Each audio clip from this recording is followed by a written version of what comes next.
প্রিয় দর্শক, আপনাদেরকে শুভেচ্ছা সহ আমন্ত্রণ জানাচ্ছি চ্যানেল আই সংবাদে। আর এখনকার সংবাদ নিয়ে আপনাদের সাথে আছি আমি খায়রুল বাশার। বিস্তারিত সংবাদের শুরুতেই জানিয়ে দিচ্ছি ফ্রেশ আটা ময়দা সুজি সংবাদ শিরোনামগুলো। নির্বাচন বানচালের অপচেষ্টা রোধে তিন বাহিনী সহ সব সংস্থাকে কঠোর পদক্ষেপের নির্দেশ। গণমাধ্যমে হামলার ঘটনায় 20 জন শনাক্ত। দেশ ধ্বংসের কিনারে চলে গেছে বলে তারেক রহমানের দাবি। ক্ষমতায় গেলে ভেঙে পড়া অর্থনীতি পুনর্গঠনে ঐক্যবদ্ধ থাকার আহ্বান। মবুক্রেসি বন্ধে অন্তর্বর্তী সরকার ব্যর্থ বললেন সালাউদ্দিন আহমেদ। গণতন্ত্র ফেরাতে গণমাধ্যমের ভূমিকা রাখতে হবে মন্তব্য। দিল্লিতে বাংলাদেশ হাইকমিশনে হামলার ঘটনায় ভারতের বিবৃতি। ঢাকার প্রত্যাখ্যান। প্রতিবেশীর উপর ভরসা রাখতে চায় বাংলাদেশ। এবং মুক্তিযুদ্ধের উপপ্রধান সেনাপতি এ.কে. খন্দকারের প্রতি রাষ্ট্রীয় সম্মান। স্বাধীনতা যুদ্ধের সময় সমরনায়ককে শ্রদ্ধা, ভালোবাসার শেষ বিদায়।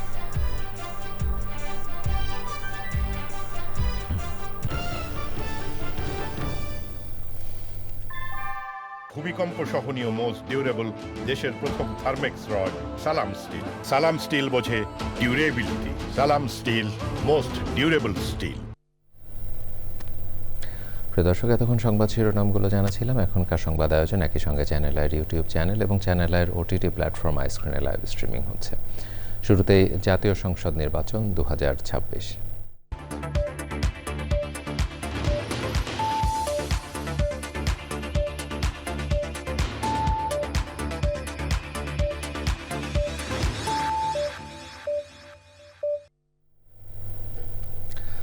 নির্বাচন কমিশনে আইনশৃঙ্খলা বিষয়ক সভা শেষে ইসি আবুল ফজল সানাউল্লাহ বলেছেন, শহীদ ওসমান হাদিকে হত্যার ঘটনা নির্বাচনের সুষ্ঠু পরিবেশকে ব্যাহত করেছে। তবে যারা নির্বাচনকে বানচাল করতে চায় তাদের বিরুদ্ধে কঠোর পদক্ষেপ নিতে তিন বাহিনী সহ সব সংস্থাকে নির্দেশনা দিয়েছে ইসি। অবৈধ অস্ত্র উদ্ধার ও সন্ত্রাসীদের গ্রেপ্তারে মাঠ পর্যায়ে যৌথ বাহিনী কার্যক্রম আবারও চালু হবে। গণমাধ্যম অফিসে হামলার ঘটনায় 20 জনকে শনাক্ত করা হয়েছে। নাজিব বেগের রিপোর্ট। ত্রয়োদশ সংসদ নির্বাচন ও গণভোটকে সামনে রেখে আইন শৃঙ্খলা পরিস্থিতি পর্যালোচনায় প্রথমবারের মতো তিন বাহিনীর প্রধানের সাথে প্রধান নির্বাচন কমিশনারের বৈঠক। বেলা 12টায় নির্বাচন ভবনে আসেন সেনাবাহিনী প্রধান জেনারেল ওয়াকারুজ্জামান, নৌবাহিনী প্রধান অ্যাডমিরাল মোহাম্মদ নাজমুল হাসান এবং বিমান বাহিনী প্রধান air chief marshal Hasan Mahmud Khan. প্রায় 1 ঘন্টা চলে তাদের বৈঠক। নির্বাচন পূর্ব আইন শৃঙ্খলা পরিস্থিতি, আচরণবিধি প্রতিপালন সহ বেশ কিছু ইস্যুতে বিকাল 3টায় আইন শৃঙ্খলা সংক্রান্ত উচ্চ পর্যায়ের বৈঠকে বসে নির্বাচন কমিশন। বৈঠক শেষে জানানো হয়, নির্বাচনের পরিবেশ নষ্ট করে এমন কিছু বরদাস্ত করা হবে না। বড় উৎসবের সময় একটা দুর্ঘটনা ঘটে গেল, তখন কি উৎসবের আমেজ ব্যাহত হয় না? আমাদের তো তাই হয়েছে জাতীয়ভাবে, শহীদ ওসমান হাদির হত্যাকাণ্ডটা নির্বাচনের পরিবেশ বিঘ্নিত করে। এ ধরনের কোনো ধরনের কর্মকাণ্ড সহ্য করা হবে না এবং বাহিনী সমূহকে কঠোর নির্দেশনা দেওয়া হয়েছে। নিন্দা জানানো হয় গণমাধ্যম অফিসে হামলার ঘটনার। সিইসির সঙ্গে বৈঠকে সুষ্ঠু নির্বাচনে নিজেদের প্রস্তুতির কথা তিন বাহিনী প্রধান তুলে ধরেছেন বলে জানান ইসি সানাউল্লাহ। বৃহত্তর আবেগ এবং অনুভূতিকে কাজে লাগিয়ে দুষ্টচক্র যে কাজটি করেছে তাদের বিরুদ্ধে আইনি ব্যবস্থা নেওয়া হচ্ছে মর্মে আমাদেরকে আশ্বস্ত করা হয়েছে। ইতোমধ্যে অন্ততপক্ষে 20 জনকে চিহ্নিত করা হয়েছে, তাদেরকে আইনে আওতায় নিয়ে আসা হয়েছে মর্মে আমরা নিশ্চিত হয়েছি। কিছু টেকনিক্যাল বিষয় আর কিছু সার্বিক বিষয় নিয়ে তাদের সাথে আমাদের আলোচনা হয়েছে। তারা আমাদেরকে আশ্বস্ত করেছেন যে তাদের বাহিনী সমূহ পুরোপুরিভাবে প্রস্তুত আছে এবং তারা একটা ভালো নির্বাচন করার জন্য বদ্ধপরিকর। প্রার্থীদের নিরাপত্তা নিশ্চিতে পুলিশ আশ্বস্ত করেছে বলেও জানিয়েছে নির্বাচন কমিশন। পরিবেশ ফেরত আসবে। নাজিব বেগ, চ্যানেল আই, ঢাকা। এবারে অন্যান্য সংবাদ। বিএনপি ভারপ্রাপ্ত চেয়ারম্যান তারেক রহমান বলেছেন, দেশকে ধ্বংসের কিনারা থেকে গড়ে তুলতে হবে। বগুড়ার শহীদ টিটু মিলনায়তনে জুলাই শহীদের স্মরণে ডিজিটাল স্মৃতিসৌধ উদ্বোধনী অনুষ্ঠানে ভার্চুয়ালি যুক্ত হয়ে তিনি বলেন, দেশের অর্থনীতি ভেঙে পড়েছে। এই অবস্থায় সবাইকে ঐক্যবদ্ধ থাকার আহ্বান জানান তারেক রহমান। বিস্তারিত তাহফিমুল ইসলামের রিপোর্টে। চব্বিশের গণঅভ্যুত্থানের শহীদদের স্মরণে বগুড়ায় ডিজিটাল স্মৃতিস্তম্ভ তৈরি করেছে বিএনপি। এ উপলক্ষে বগুড়ার শহীদ টিটু মিলনায়তনে আয়োজিত সমাবেশে ভার্চুয়ালি যুক্ত হয়ে ডিজিটাল স্মৃতিস্তম্ভ উদ্বোধন করেন দলের ভারপ্রাপ্ত চেয়ারম্যান তারেক রহমান। তারেক রহমান বলেন, বিগত সময়ে দেশের প্রতিটি সেক্টরকে ধ্বংস করে দেওয়া হয়েছে। জনগণের ভোটে নির্বাচিত হয়ে ক্ষমতায় আসলে বিএনপি সেগুলো আবার নতুন করে গড়ে তুলবে। বিগত স্বৈরাচারের সময় আমরা দেখেছি প্রত্যেকটি সেক্টরকে তারা ধ্বংস করে দিয়ে গেছে। ঠিক আছে, তারা ধ্বংস করেছে। বিএনপি বাংলাদেশ জাতীয়তাবাদী দল ইনশাল্লাহ আবার গড়ে তুলবে। মানুষের শিক্ষা ব্যবস্থা, ভবিষ্যৎ প্রজন্মের শিক্ষা ব্যবস্থা আমরা ধীরে ধীরে করে গড়ে তুলব। প্রিয় সহকর্মীবৃন্দ, আমরা শিক্ষা ব্যবস্থার পাশাপাশি মানুষের চিকিৎসা ব্যবস্থাকে, প্রান্তিক গ্রামের প্রান্তিক মানুষ যাতে চিকিৎসা সুবিধা পায় সেটির জন্য আমরা পরিকল্পনা গ্রহণ করেছি। ভবিষ্যতে 1 লক্ষ স্বাস্থ্যকর্মী নিয়োগের কথা জানিয়ে তারেক রহমান বলেন, অতীতেও দেশকে রক্ষা করেছে বিএনপি, এবারও করবে।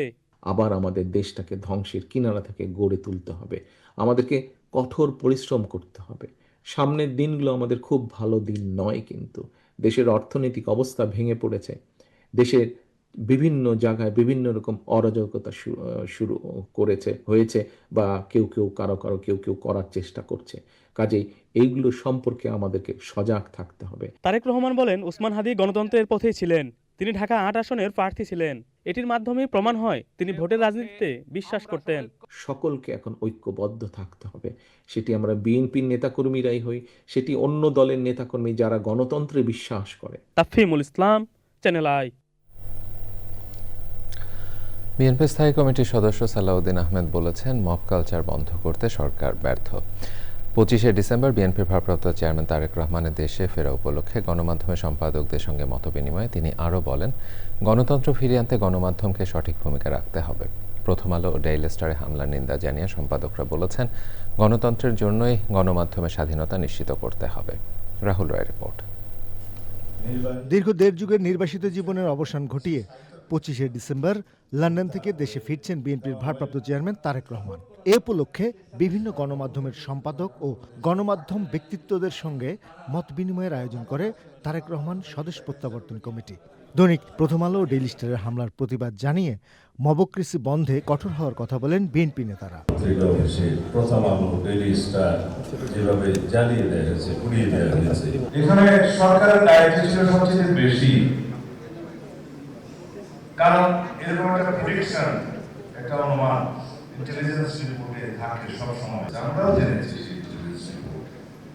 কিন্তু সেটা আমলে হলো না কেন? আমরা চেয়েছিলাম ডেমোক্রেসি, কিন্তু কেন হয়ে যাবে ডেমোক্রেসি? আশাগুলোকে, প্রত্যাশাগুলোকে পরিপূরণের জন্য আমাদের একজন নেতা দরকার, সেই নেতা জনাব তারেক রহমান। তার এই প্রত্যাবর্তনকে আমরা গণতন্ত্রকে শক্তিশালী করার জন্য কাজে লাগাতে চাই, ব্যক্তিকে শক্তিশালী করার কোনো উদ্দেশ্য আমাদের এখানে নেই। প্রতিকার গণতান্ত্রিক সমাজ, প্রকৃত গণতান্ত্রিক সমাজ, প্রত্যেকেই কথা বলার অধিকার থাকবে, প্রত্যেকেই তার মত প্রকাশ করার অধিকার থাকবে এবং রাজনৈতিক দলগুলো তার মতামত নিয়ে জনগণের কাছে যাবে, জনগণ তাকে বাছাই করবে, সে রাষ্ট্র ক্ষমতা গ্রহণ করবেন।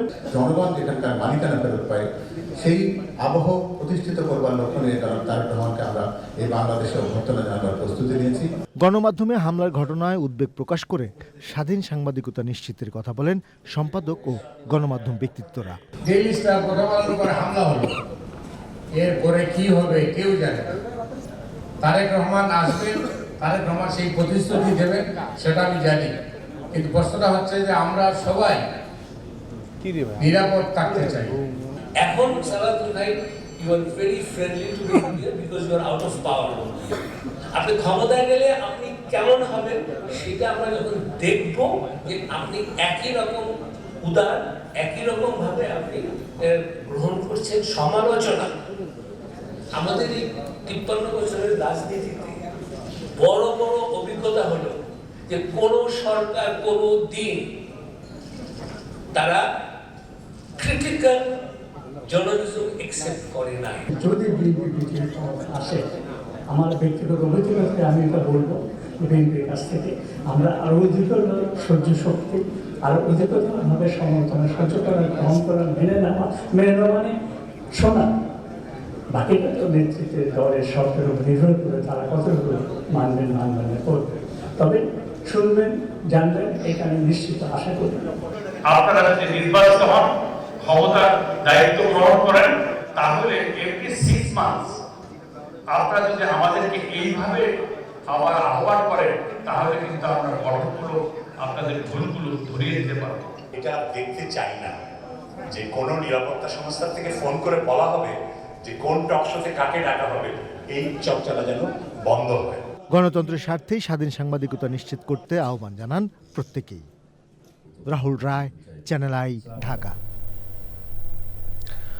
দিল্লিতে বাংলাদেশ হাইকমিশনে হামলার ঘটনায় ভারতের বিবৃতি প্রত্যাখ্যান করেছে বাংলাদেশ। পররাষ্ট্র উপদেষ্টা জানিয়েছেন, বাংলাদেশ মনে করে কূটনৈতিক জোনের ভেতরে অবস্থিত বাংলাদেশ হাউস পর্যন্ত যাওয়ার সুযোগ দেওয়া হয়েছে উগ্রবাদী হিন্দু সংগঠনের সদস্যদের। তবে এখনই ভারতে বাংলাদেশের মিশন সংকুচিত করার কথা ভাবছে না ঢাকা, বরং ভরসা রাখতে চায় ভারতের উপর। পান্থরমান জানাচ্ছেন বিস্তারিত। কয়েকদিনের ব্যবধানে ঢাকা ও দিল্লিতে পাল্টাপাল্টি কূটনৈতিক তলবের পর আক্রান্ত হাইকমিশন। শনিবার রাতে কূটনৈতিক জোনের নিরাপত্তা বেষ্টনী পেরিয়ে বাংলাদেশ হাউসের ঠিক সামনে বিক্ষোভ করে ভারতের হিন্দুত্ববাদী সংগঠনের সদস্যরা। ঢাকার গণমাধ্যমে সংবাদ হওয়ার পর এ নিয়ে আনুষ্ঠানিক বিবৃতি দেয় ভারতের পররাষ্ট্র দপ্তরের মুখপাত্র রণধীর জয়সওয়াল। ঘটনাটি স্বীকার করলেও দাবি করা হয় তারা হামলা করেনি, বরং ময়মনসিংহে দীপু চন্দ্র দাসের নৃশংস হত্যাকাণ্ডের প্রতিবাদ জানিয়েছে মাত্র। যদিও দিল্লির বিবৃতির সঙ্গে একমত নয় ঢাকা। ভারতীয় প্রেস নোটে যে কথা বলা হয়েছে এটা সম্পূর্ণভাবে আমরা প্রত্যাখ্যান করি। সম্পূর্ণ প্রত্যাখ্যান করি এই জন্য যে বিষয়টি যত সহজভাবে উত্থাপন করা হয়েছে আসলে অত সহজ না। 25 জনের একটা হিন্দু চরমপন্থী সংগঠনের 25 বা 30 জনের একটা দল এত দূর পর্যন্ত আসতে পারবে কেন একটা স্যানিটাইজড এলাকার মধ্যে? তার মানে তাদেরকে আসতে দেওয়া হয়েছে। আমার কাছে প্রমাণ নেই যে তাকে হত্যার হুমকি দিয়েছে, কিন্তু আমরা এটাও শুনেছি যে তাকে হত্যার হুমকি দেওয়া হয়েছে। এর ভিতরে কিন্তু একটা পরিবার বাস করে, হাইকমিশনার এবং তার পরিবার কিন্তু ওখানে বাস করে। তারা কিন্তু থ্রেটেন্ড ফিল করেছে এবং তারা কিন্তু আতঙ্কিত হয়েছে, যে কারণ অ্যাডিকুয়েট সিকিউরিটি ব্যবস্থা ছিল না, 2 জন গার্ড ছিল, তারা চুপ করে দাঁড়িয়েছিল। কাজে এটাকে আমরা মনে করি যে আরেকটু বিফ করাটা সত্যিকারই ওই দেশের দায়িত্ব। আমরা এখনও ভরসা রাখছি যে ভারত যথাযথ নিরাপত্তা ব্যবস্থা নেবে। দীপুচন্দ্র দাসের হত্যাকাণ্ড নিয়ে ভারতের উপস্থাপনাও গ্রহণ করতে চায় না বাংলাদেশ। একজন বাংলাদেশি নাগরিক নৃশংসভাবে খুন হয়েছে, এটার সাথে মাইনরিটিজের নিরাপত্তাকে একসাথে করে ফেলার কোনো মানে হয়। কাজেই এটা গ্রহণযোগ্য না যেভাবে এটাকে উপস্থাপন করা হয়েছে। প্রশ্নের উত্তরে উপদেষ্টা জানান, এখনও ভারতে বাংলাদেশের কোনো মিশন বন্ধ বা ছোট করে আনার চিন্তা করছে না ঢাকা। যদিও হামলার ঘটনায় চট্টগ্রামে মিশনের ভিসা কার্যক্রম বন্ধ রেখেছে ভারত। পান্থ রহমান, চ্যানেল আই, ঢাকা। ইনকিলাব মঞ্চের মুখপাত্র শরীফ ওসমান হাদিকে গুলি করা ফয়সাল করিম সীমান্ত পার হয়েছেন এমন কোনো তথ্য নেই বলে জানিয়েছেন তদন্তকারী কর্মকর্তা। আসামির শেষ অবস্থান এখনো পর্যন্ত জানা যায়নি। স্বরাষ্ট্র মন্ত্রণালয়, পুলিশ, র্যাব ও বিজিবির যৌথ ব্রিফিংয়ে এই তথ্য জানানো হয়। বলা হয়, প্রাথমিকভাবে ধারণা করা হচ্ছে ব্যক্তিগত বা রাজনৈতিক কারণে ওসমান হাদিকে গুলি করা হতে পারে। এখন পর্যন্ত 10 জনকে গ্রেপ্তার করা হয়েছে, যার মধ্যে ফয়সালের বাবা, স্ত্রী সহ পরিবারের কয়েকজন সদস্য আছেন। অতিরিক্ত আইজিপি খন্দকার রফিকুল ইসলাম, ডিএমপির অতিরিক্ত কমিশনার SN মোহাম্মদ নজরুল ইসলাম, ডিএমপির অতিরিক্ত কমিশনার শফিকুল ইসলাম, র্যাবের লিগাল অ্যান্ড মিডিয়া উইংয়ের পরিচালক wing commander MZM Intekhab Chowdhury এবং BGB Mymensingh sector commander colonel Sarkar Mohammad Mustafizur Rahman সশস্ত্র বাহিনীর পক্ষে এই তথ্য উপস্থাপন করেন।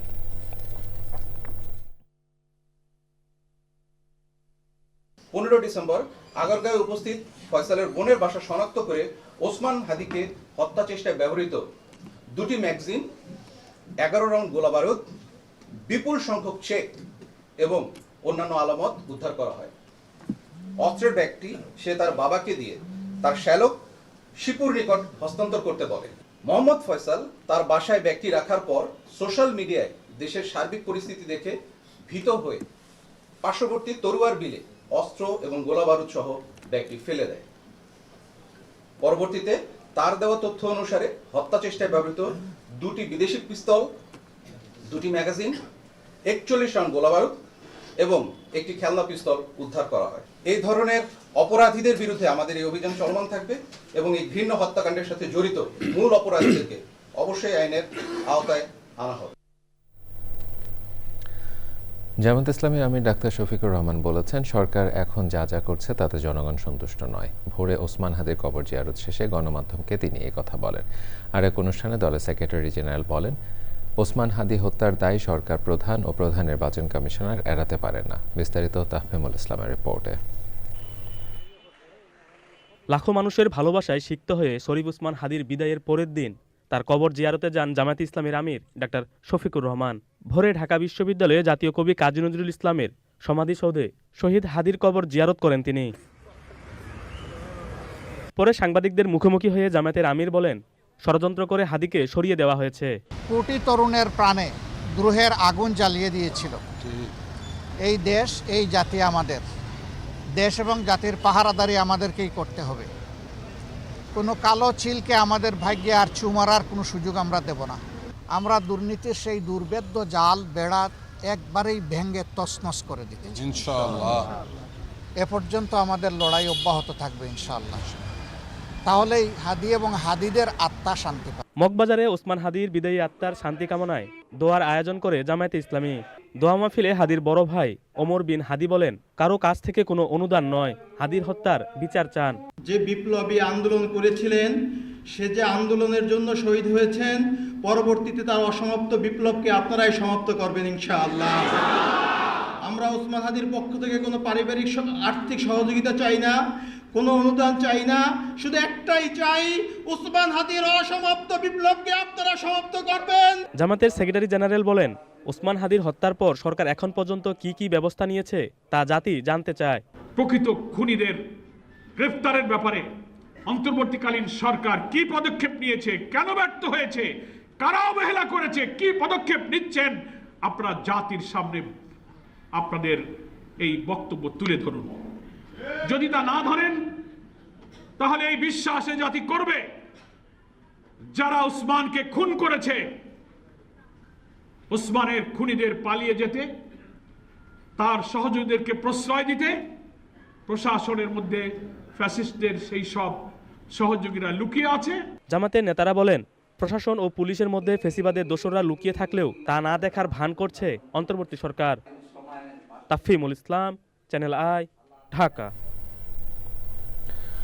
মুক্তিযুদ্ধের উপপ্রধান সেনাপতি অপারেশন কিলো ফ্লাইটের সমন্বয়ক, স্বাধীন বাংলাদেশের প্রথম বিমান বাহিনী প্রধান, অবসরপ্রাপ্ত এয়ার ভাইস মার্শাল একে খন্দকার বীর উত্তমের প্রতি শেষ রাষ্ট্রীয় সম্মান জানানো হয়েছে। বিমান বাহিনীর আয়োজনে জোহরের নামাজের পর ঘাঁটি বাসারে একে খন্দকারের জানাজায় অংশ নেন প্রধান উপদেষ্টা প্রফেসর মোহাম্মদ ইউনূস। জানাজায় অংশ নেন উপদেষ্টা পরিষদের সদস্য ও 3 বাহিনীর প্রধানসহ উচ্চ পদস্থ সামরিক ও বেসামরিক কর্মকর্তারা। চকর মালিথা রিপোর্ট।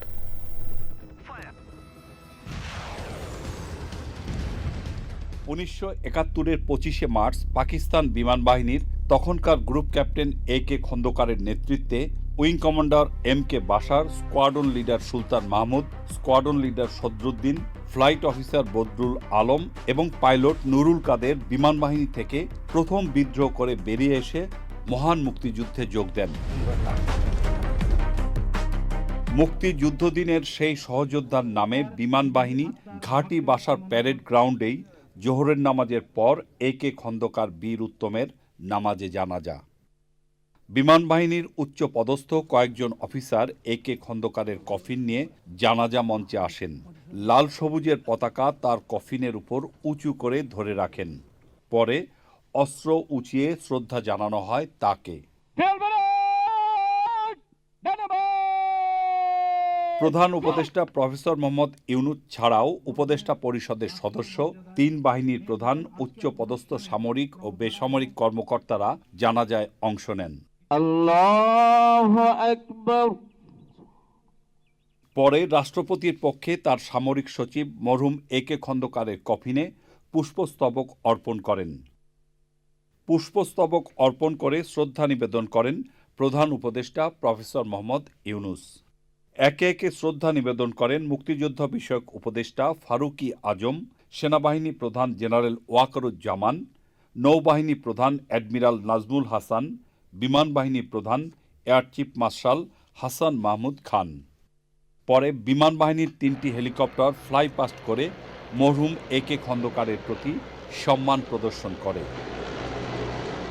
বিমান বাহিনীর শাহীন কবরস্থানে রাষ্ট্রীয় মর্যাদায় দাফন করা হয় সত্যের পথে সদা নির্ভীক এই বীরকে।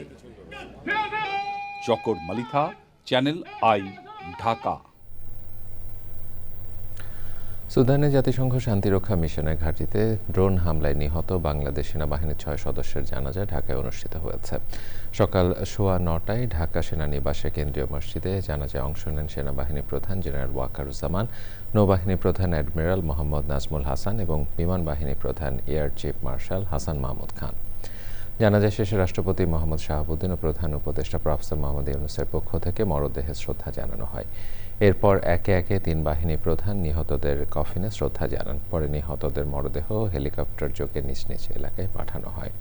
এর আগে শনিবার বেলা 10:50 নিহত শান্তিরক্ষীদের কফিন বহনকারী বিমান শাহজালাল বিমানবন্দরে পৌঁছায়। গত 13ই ডিসেম্বর সুদানের আবে এলাকায় বিচ্ছিন্নতাবাদী সশস্ত্র গোষ্ঠীর ড্রোন হামলায় 6 বাংলাদেশি নিহত এবং 8 জন আহত হন।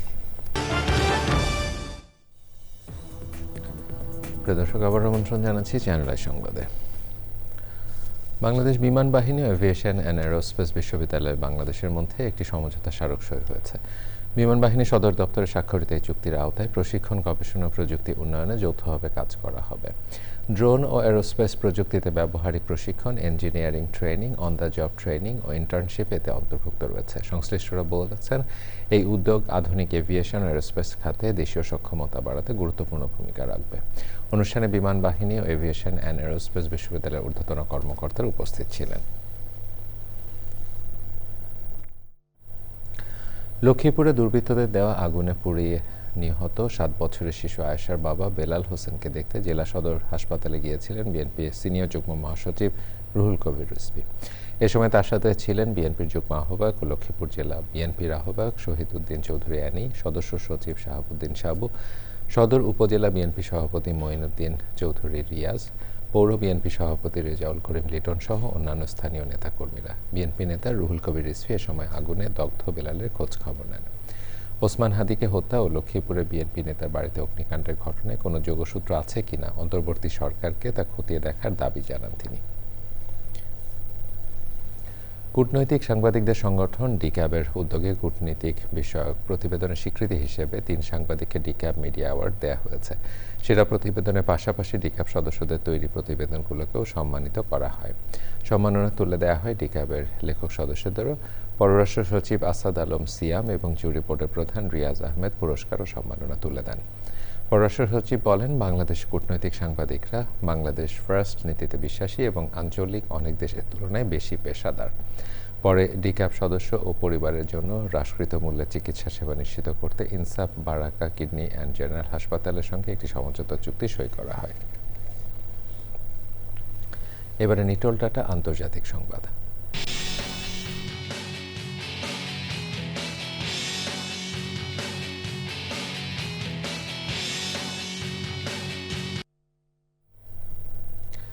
তাইওয়ানের রাজধানী তাইপের মেট্রো স্টেশনে হামলাকারী সহ অন্তত 4 জন নিহত হয়েছেন। কর্তৃপক্ষ জানিয়েছে, 27 বছর বয়সী হামলাকারী মুখোশ ও বুলেট প্রুফ ভেস্ট পরে ধোঁয়া তৈরি করে একাধিক বোমা ছুড়ে মারে। দেশটির প্রধানমন্ত্রী সো জং তাই হামলাকে পরিকল্পিত বলে উল্লেখ করেছেন, তবে এখনও হামলার কারণ স্পষ্ট নয়।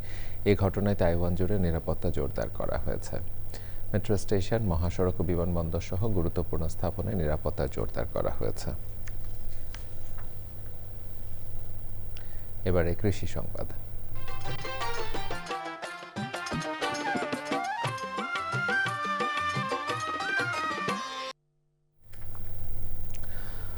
গাইবান্ধা সদর, সাঘাটা ও ফুলছড়ি এবং সুন্দরগঞ্জের নদী তীরবর্তী চরগুলোতে জনপ্রিয় হয়ে উঠেছে পারিবারিক সবজি চাষ। 8 থেকে 10 ফুট উঁচু করে নির্মাণ করা বসত ভিটার উঠান ও বাড়ির আশেপাশে পতিত জায়গায় লাউ, সিম, ঢেঁড়স ও মিষ্টি কুমড়া সহ বিভিন্ন ধরনের শাকসবজি চাষ করছে নারীরা। গাইবান্ধা প্রতিনিধি ফারুক হোসেন তথ্য ও ভিডিও চিত্রে আল মুকসিদের রিপোর্ট।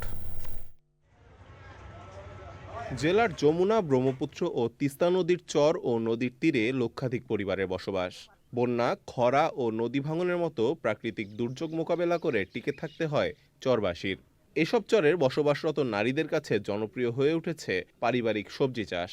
বসত ভিটার উঠান ও বাড়ির আশেপাশে পতিত জায়গায় বিভিন্ন ধরনের শাকসবজি চাষ করছেন নারীরা। যদি ভাঙনের মধ্যে গাছ লাগাইতে পারি না, ভেঙে গেছে, খাইতে পারি নাই, এখন সবকিছুই হয়েছে, গাছ গুছালি লাগাইছি, এখন খাইতে পাই, বেচতেও পাই। আগে আমাদের এখানে এই যে শাকসবজির বাগান ছিল না, এখন তারা বীজ দিচ্ছে, আমরা শাকসবজি বাগান করতেছি। পোকামারা ফান দিছে, ডিব্বে দিছে, তখন থেকে আঙ্গুর আরো উন্নতি বেশি হয়, আমরা জানি নাই, তাই এসে আঙ্গুর শিক্ষা দিছে। উৎপাদিত সবজি বাজারে বিক্রি করে আর্থিকভাবে লাভবান হচ্ছেন তারা। মাটি কেটে উঁচু করছি, বস্তার মধ্যে মাটি তুইলে গাছ গাছছি, আবার ফেরা আদা দিছে। নদী অঞ্চলের মানুষ জায়গাখানে কইরাই থাকে না, আমরা চাষ করি, সবজি করি, কইরা খাই আরো বিক্রি করি। মানুষকে দিচ্ছি, বিক্রি করতে আসছি, দু একটা আবার মনে করেন খাইতে আসছি। পারিবারিক সবজি বাগান গড়ে তুলতে প্রয়োজনীয় প্রশিক্ষণ সহ প্রযুক্তিগত পরামর্শ ও সহযোগিতা দিচ্ছে কৃষি বিভাগ। চর প্রকল্পের আওতায় চর অঞ্চলের জন্য বিভিন্ন ধরনের ফসলের প্রদর্শনী দিচ্ছি, দিয়ে কৃষককে আসলে এই যে নিত্য নতুন প্রযুক্তির সাথে পরিচয় করে দিচ্ছি। পাশাপাশি তাদের যে ফসল আবাদ করতে যে রোগ পোকামাকড় সহ বিভিন্ন ধরনের প্রযুক্তির সহায়তার জন্য আমাদের মাঠ পর্যায়ে যে উপসহকারী কৃষি কর্মকর্তা আছেন তারা সার্বক্ষণিক মাঠে থাকেন এবং মাঠ থেকে কৃষককে পরামর্শ দেন। চরে এ ধরনের পারিবারিক সবজি চাষ বৃদ্ধি করতে সরকারি বেসরকারি সহযোগিতার দাবি চরের নারীদের। আল মুকসিদ, চ্যানেল আই। এবারে প্রকৃতি সংবাদ।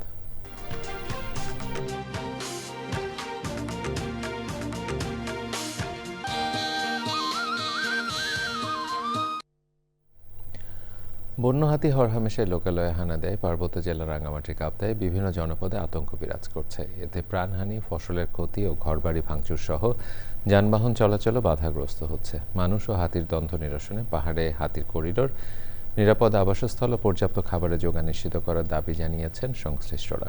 মনসুর আহমেদের পাঠানো তথ্য ও ভিডিওচিত্রে আফরোজা হাসির রিপোর্ট। রাঙ্গামাটি কাপ্তাই সড়কের রান্নাটুকুন এলাকা, Prashanti park, lock gate, Shilchhari gate, Sita Pahar সহ বেশ কয়েকটি পাহাড়ে ঘুরে বেড়াচ্ছে বন্য হাতির দল।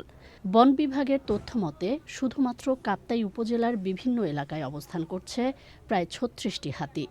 জেলার লংদু, বরকল, রাস্থলী ও বিলাইছড়িতে রয়েছে বন্য হাতি।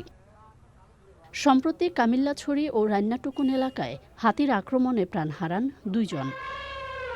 সোলার ফেন্সিং সিস্টেম অকেজো থাকায় বাড়ছে ক্ষয়ক্ষতির পরিমাণ। সকলে যদি আমরা সচেতন থাকি, আমার মনে হয় আমরা এটা থেকে রোধ পাওয়া সম্ভব এবং আমরা হতাহত থেকে বেঁচে যাব। হাতি এই জায়গাগুলো ক্রস করবেই, এটা তাদের করিডোর, তারা এই পথ অবলম্বন করবেই।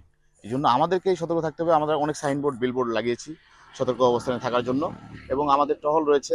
আমরা অনেক সময় নিষেধ করি, সুন্দর পর যেতে নিষেধ করি, বা আমরা হাতির অবস্থানটা ট্র্যাক করার চেষ্টা করি। সংকট নিরসনে হাতির নিরাপদ আবাস ও খাদ্যের যোগান বৃদ্ধির পরিকল্পনা কর্তৃপক্ষের। হাতি তো কোনো লোকালয়ে আসেনি, বেসিক্যালি হাতির যে হ্যাবিটেট তার ভিতরে লোকালয় তৈরি হয়েছে। মূল সমস্যাটা তো এখানে।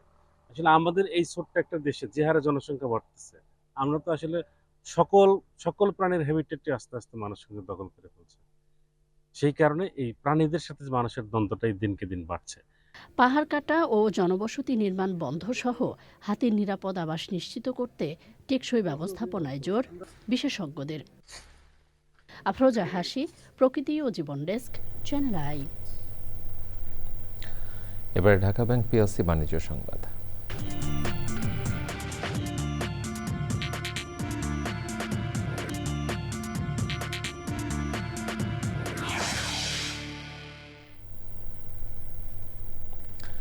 আবারও বাড়ানো হতে পারে আয়কর বিবরণী জমার সময়সীমা। জাতীয় রাজস্ব বোর্ডের চেয়ারম্যান আব্দুর রহমান খান এই সম্ভাবনার কথা জানিয়েছেন। ঢাকা রিপোর্টার্স ইউনিটি সদস্যদের জন্য ইনকাম ট্যাক্স রিটার্ন দাখিল সাপোর্টিং বুথ উদ্বোধনী অনুষ্ঠানে এনবিআর চেয়ারম্যান জানান, প্রতিদিনই করদাতারা অনলাইনে রিটার্ন জমা দেওয়ার জন্য নিবন্ধন করছেন। ৪২ লাখ করদাতা অনলাইনে কর দেবেন বলে ধারণা তার। তবে এ পর্যন্ত ২৬ লাখের কিছু বেশি রিটার্ন জমা পড়েছে। গড়ে প্রতিদিন ১৫,০০০ মানুষ নিবন্ধন করছেন। তাতে ৩০শে ডিসেম্বর শেষ দিনের মধ্যে সবাই রিটার্ন জমা দিতে পারবেন বলে মনে করেন না তিনি। ফলে শেষ পর্যন্ত রিটার্ন জমার সময় বৃদ্ধি করা হতে পারে। অনুষ্ঠানে ডিআরইউ নেতারা জানান, সাপোর্টিং বুথে এসে ডিআরইউ সদস্যরা কর বিষয়ে সব ধরনের সেবা নিতে পারবেন। আজকে কজন রেজিস্ট্রেশন করলো, কতজন রিটার্ন দিল, কত টাকা জমা হলো, সব কিছু কিন্তু আমার মোবাইল ফোন থেকে আমি সিস্টেম থেকে দেখতে পাই। ফলে আমরা বুঝবো, যখন দেখবো যে আর রেজিস্ট্রেশন হচ্ছে না, কমে গেছে একদম, তখন বুঝবো যে না এখন বোধহয় শেষ পর্যায়ে চলে আসছে। যখন দেখবো যে আমার যারা রেজিস্ট্রেশন করেছে তার বড় একটা পার্সেন্টেজ রিটার্ন জমা দিয়ে ফেলেছে, তখন আমরা বুঝবো যে আমার মোটামুটি পার্টটা শেষ হয়ে গেছে। তো এখন পর্যন্ত আমার দেখে মনে হয় আরও বড় অংশ, আরও 15 লাখ প্লাস অনলাইনে রিটার্ন সাবমিট করবে অ্যারাউন্ড। সেক্ষেত্রে আমাদের যদি প্রয়োজন হয় আমরা একটুখানি হয়তো সরকার বিবেচনা করবো, সাথে সাথে আলোচনা করে ঠিক করবো। নারায়ণগঞ্জের ফতুল্লায় ফেরি পারাপারের সময় ট্রাকের ধাক্কায় 5টি যানবাহন ধলেশ্বরী নদীতে পড়ে 3 জনের মৃত্যু হয়েছে। ঘটনাস্থল থেকে 2 জনের মরদেহ উদ্ধার করেছে নৌ পুলিশ ও ফায়ার সার্ভিসের ডুবুরি দল। অন্য জনকে হাসপাতালে নেয়ার পর মৃত্যু হয়। শনিবার রাত 9:30টার দিকে বক্তাবলী ঘাট থেকে ফেরিটি মাঝ নদীতে পৌঁছলে একটি ট্রাকের চালক ইঞ্জিন চালু করলে ট্রাকটির নিয়ন্ত্রণ হারিয়ে এই দুর্ঘটনা ঘটে। নিহতরা হলেন ভ্যান চালক স্বাধীন, প্রবাসী মাসুদ ও মোটরসাইকেল চালক রফিক মিয়া। তারা নদীতে পড়ে যাওয়া যানবাহনের চালক ও যাত্রী। শহীদ ওসমান বিন হাদিকে উৎসর্গ করে স্টেট ইউনিভার্সিটি অব বাংলাদেশের 7ম সমাবর্তন অনুষ্ঠিত হয়েছে। এবার সমাবর্তনে বিশ্ববিদ্যালয়ের 10টি বিভাগের 672 জনকে স্নাতক ও স্নাতকোত্তর ডিগ্রি প্রদান করা হয়। 3 জন শিক্ষার্থীকে চ্যান্সেলর্স গোল্ড মেডেল, 4 জন শিক্ষার্থীকে ভাইস চ্যান্সেলর সিলভার মেডেল এবং 20 জন শিক্ষার্থীকে ডিনস অ্যাওয়ার্ড প্রদান করা হয়। সমাবর্তন অনুষ্ঠানে সভাপতিত্ব করেন আইন উপদেষ্টা অধ্যাপক ডক্টর আসিফ নজরুল। সমাবর্তন বক্তা ছিলেন বাংলাদেশ বিশ্ববিদ্যালয় মঞ্জুরি কমিশনের চেয়ারম্যান অধ্যাপক ডক্টর এস.এম.এ ফায়েজ। বিশেষ অতিথি ছিলেন ইউজিসির সদস্য অধ্যাপক ডক্টর মোহাম্মদ আনোয়ার হোসেন।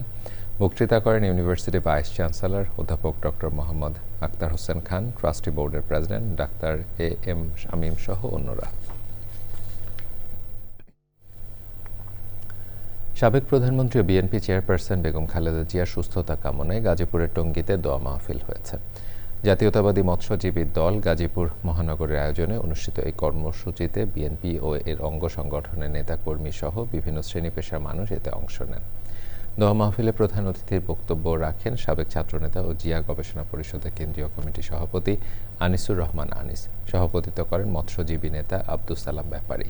বিশেষ অতিথি ছিলেন কেন্দ্রীয় মৎস্যজীবী দলের নেতা তারিকুল ইসলাম মধু, লোকমান হোসেন হাওলাদার ও আলাউদ্দিন শিকদার সহ অন্যরা। অনুষ্ঠানে বেগম খালেদা জিয়ার সুস্থতা এবং দেশ ও জাতির শান্তি কামনায় বিশেষ মোনাজাত করা হয়। ত্রয়োদশ জাতীয় নির্বাচন বানচালের জন্য লক্ষ্মীপুর ও ময়মনসিংহের হামলার ঘটনা ঘটেছে বলে মন্তব্য করেছেন জাতীয় শ্রমিক শক্তি আহ্বায়ক। রাজধানী শাহবাগে জাতীয় জাদুঘরের সামনে আয়োজিত প্রতিবাদ সমাবেশে সাম্প্রদায়িক উস্কানিতে ফাঁদে পা না দেওয়ার আহ্বান জানান তিনি। এ সময় জড়িতদের গ্রেপ্তার করে বিচারের মুখোমুখি করার আহ্বান জানান জাতীয় শ্রমিক শক্তির নেতাকর্মীরা। রাজধানী মিরপুরে হামলার ঘটনায় জাতীয় নাগরিক পার্টি ও বৈষম্য বিরোধী ছাত্র আন্দোলন 6 নেতাকর্মী হাসপাতালে চিকিৎসা নিয়ে সুস্থ হয়ে বাসায় ফিরে গেছেন। শনিবার সন্ধ্যায় মিরপুর 2 নম্বর পানির ট্যাঙ্কি এলাকায় আওয়ামী মুক্তিযুদ্ধ প্রজন্ম লীগের যুগ্ম মহিলা সম্পাদক বেগম হোসনে আরা সাদিক বসবাস করেন এমন দাবিতে এনসিপি ও বৈষম্য বিরোধী ছাত্র আন্দোলনের স্থানীয় নেতাকর্মীরা সেখানে যান। এনসিপির সিনিয়র যুগ্ম আহ্বায়ক আরিফুল ইসলাম আদিব দাবি করেন হোসনে আরা পতিত সরকারের রাজনীতির সঙ্গে জড়িত ছিলেন, পরে বিএনপির রাজনীতির সঙ্গে যুক্ত হন।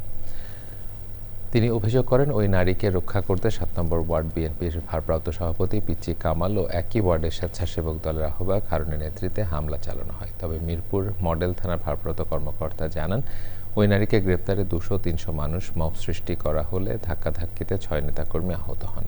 পুলিশ বলছে ওই নারী পেশায় শিক্ষক ও ডিশ ব্যবসায় জড়িত, তার নামে কোনো মামলা না থাকে গ্রেপ্তার করা হয়নি। চট্টগ্রামে দিনব্যাপী ASLDB'র 19তম আন্তর্জাতিক বৈজ্ঞানিক সম্মেলন হয়েছে। চট্টগ্রাম রেডিসন ব্লুতে বাংলাদেশ মেডিকেল বিশ্ববিদ্যালয়ের উপাচার্য আন্তর্জাতিক বৈজ্ঞানিক সভাপতি অধ্যাপক ডাক্তার মোহাম্মদ শাহিনুল আলম অনুষ্ঠানে সভাপতিত্ব করেন। সম্মেলনে প্রধান ছিলেন চট্টগ্রাম সিটি কর্পোরেশনের মেয়র ডাক্তার শাহাদাত হোসেন। বিশেষ অতিথি ছিলেন চট্টগ্রাম মেডিকেল বিশ্ববিদ্যালয়ের উপাচার্য অধ্যাপক ডাক্তার ওমর ফারুক ইউসুফ, চট্টগ্রাম মেডিকেল কলেজের অধ্যক্ষ অধ্যাপক ডাক্তার মোহাম্মদ জসিমউদ্দিন, ASLDB'র সাধারণ সম্পাদক ও চট্টগ্রাম লিভার কেয়ার সোসাইটি সভাপতি প্রফেসর ডাক্তার আব্দুল্লাহ আল মাহমুদ অনুষ্ঠানে স্বাগত বক্তব্য দেন। সম্মেলনে দেশি বিদেশি 450 হেপাটোলজিস্ট, গ্যাস্ট্রোএন্টারোলজিস্ট, একাডেমিশিয়ান ও গবেষক অংশগ্রহণ করেন। আন্তর্জাতিক এই সম্মেলনে ইনসেপ্টা ফার্মাসিউটিক্যালস সহ দেশের স্বনামধন্য ওষুধ নির্মাতা প্রতিষ্ঠানরা স্টল দেন। প্রিয় দর্শক, এর সাথে সংবাদের শেষ ভাগে আমরা যাবার আগে ফ্রেশ আটা ময়দা সুজি সংবাদ শিরোনাম আরও একবার। নির্বাচন বানচালের অপচেষ্টা রোধে 3 বাহিনী সহ সব সংস্থাকে কঠোর পদক্ষেপের নির্দেশ। গণমাধ্যমে হামলার ঘটনায় 20 জন শনাক্ত। দেশ ধ্বংসের কিনারে চলে গেছে বলে তারেক রহমানের দাবি। ক্ষমতায় গেলে ভেঙে পড়া অর্থনীতি পুনর্গঠনে ঐক্যবদ্ধ থাকার আহ্বান।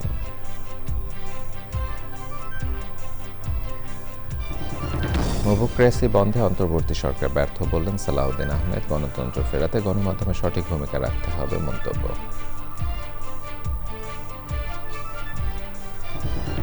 দিল্লিতে বাংলাদেশ হাই কমিশনে হামলার ঘটনায় ভারতের বিবৃতি ঢাকায় প্রত্যাখ্যান। প্রতিবেশীর উপর ভরসা রাখতে চায় বাংলাদেশ।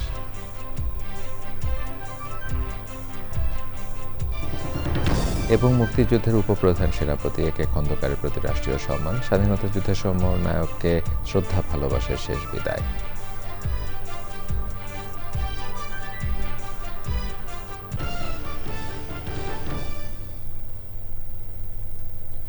প্রিয় দর্শক, এতক্ষণ চ্যানেলের সংবাদের সাথে থাকবার জন্য সকলকে ধন্যবাদ জানিয়ে বিদায় নিচ্ছি।